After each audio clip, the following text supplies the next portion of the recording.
Gözəl almış gəlsin bu sənətkarların şərəfinə, Türk dünyasının şərəfinə. Alqışlamalarınız var olsun. Eşq olsun.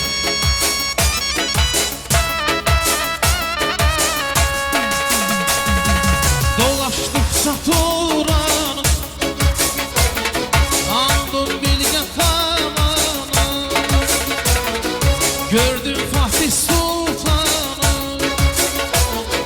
dedim uğurlar olsun, Tanrı Türk'e yar olsun, dedim uğurlar olsun, Allah Türk'e yar olsun. Yar oldu yollar bana, söyledi diller bana, vuran eller var olsun, düşmanları kahrolsun, Tanrı Türk'e yar olsun, Allah Türk'e yar olsun,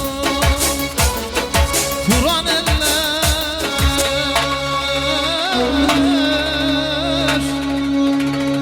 Türk dünyası var olsun, eşk olsun sizlere. Karabağ bizimdir. Karabağ Azerbaycan. Bir daha gelsin alkış.